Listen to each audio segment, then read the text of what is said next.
قرآن کریم میں اللہ تبارک و تعالی نے جو دعائیں ذکر فرمائی ہیں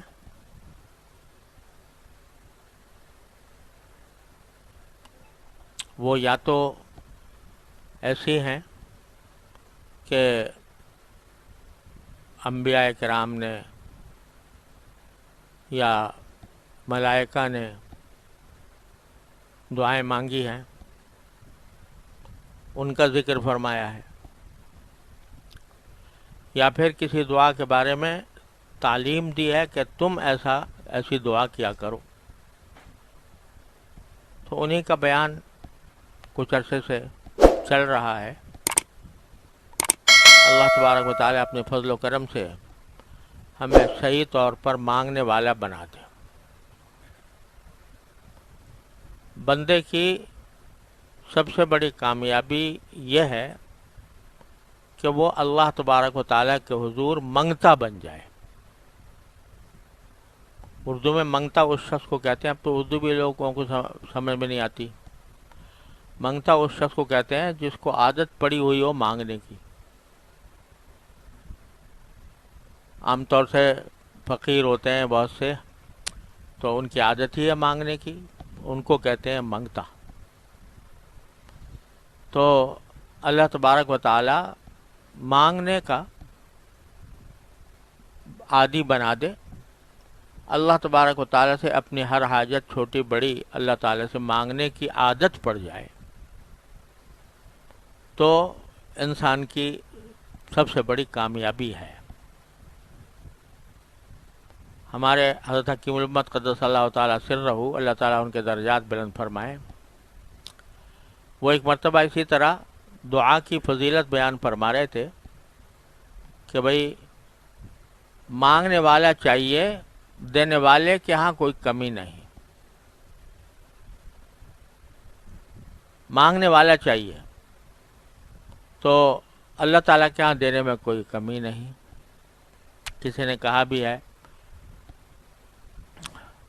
کوئی جو ناشنا سے ادا ہو تو کیا علاج، ان کی نوازشوں میں تو کوئی کمی نہیں. تو یہ بیان فرما رہے تھے حضرت. تو حضرت مجذوب صاحب جو حضرت کے خاص خلیفہ بھی تھے اور بڑے منہ چڑھے مرید تھے، تو انہوں نے حضرت سے عرض کیا کہ حضرت، ہاں یہ فرمایا تھا حضرت نے، کوئی جھولی پھیلانے والا چاہیے، دینے والے کی کوئی کمی نہیں ہوتی. تو انہوں نے پوچھا کہ حضرت کسی کے پاس جھولی ہی نہ ہو تو کیا کرے، یعنی مانگنے کا سلیقہ ہی نہ ہو تو کیا کرے. تو آپ نے فرمایا کہ جھولی بھی انہی سے مانگے کہ اللہ مجھے مانگنا نہیں آتا، مجھے منگتا بنا دیجئے، مجھے مانگنے والا بنا دیجئے. تو یہ جو منگتا بن جانا ہے یہ بڑی نعمت ہے. تو قرآن کریم نے جو جا بجا مختلف انبیاء کرام کی، ملائکہ کی دعائیں ذکر کی ہیں، وہ یہ سکھانے کے لیے ہیں کہ تم بھی اس طرح کیا کرو، یہ دعائیں مانگا کرو. تو جو دعائیں اب باقی رہ گئی ہیں قرآن کریم کی، ان میں سے اگلی دعا جو پچھلی مرتبہ کے بعد سورہ اعقاف کی دعا میں نے بتائی تھی، وہ ہے انی مغلوب فانتصر. سورہ قمر میں اللہ تبارک و تعالی نے حضرت نوح علیہ السلام کی یہ دعا ذکر کی ہے. چھوٹی سی دعا ہے، چند لفظوں کی. انی مغلوب، یہ مانگی تھی اس وقت حضرت نوح علیہ السلام نے جب لوگوں کو توحید کی طرف دعوت دیتے ہوئے 950 سال گزر چکے تھے. 950 سال. اللہ تعالیٰ نے عمر بڑی طویل عطا فرمائی، اسی لیے مثال دی جاتی ہے عمر نوح. 950 سال قرآن کریم نے صاف فرمایا کہ 950 سال رہے اور مسلسل دعوت دیتے رہے. مگر قوم تھی کہ ماننے پر نہیں آتی تھی اور دھمکیاں دیتی تھی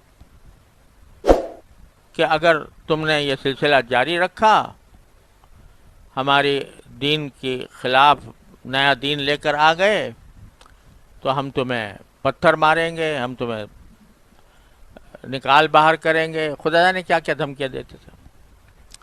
اس موقع پر حضرت نوح علیہ السلام نے یہ دعا فرمائی کہ انی مغلوب فانتصر، اے اللہ میں مغلوب ہو چکا ہوں،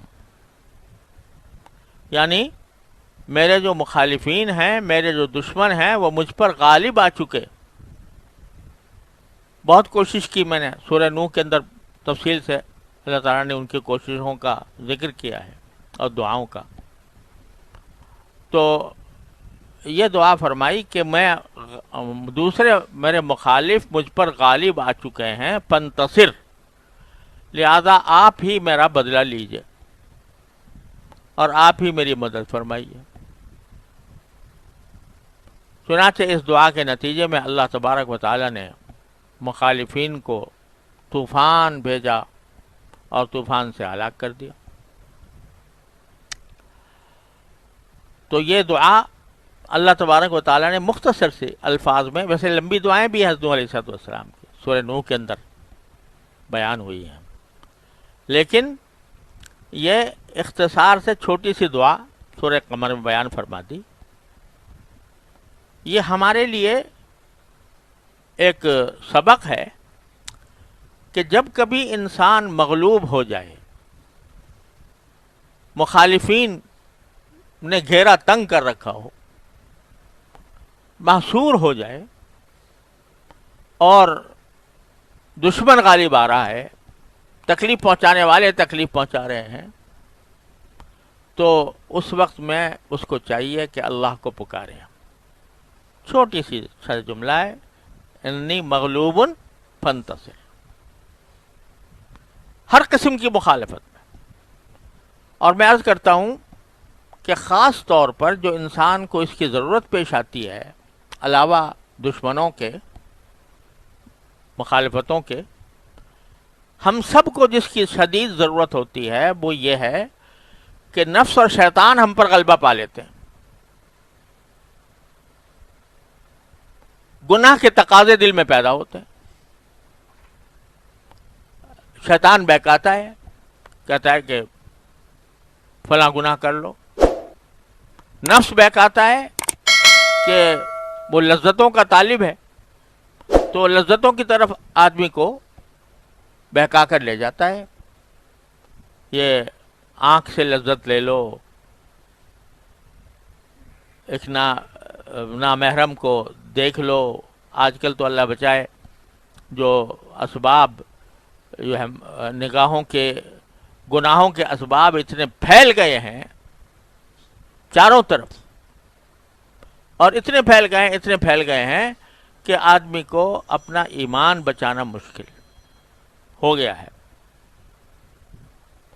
یہ جو ٹیلی فون ہاتھ میں آ گیا، اس میں اللہ بچائے ساری دنیا کی غلاظتیں جمع ہیں، اور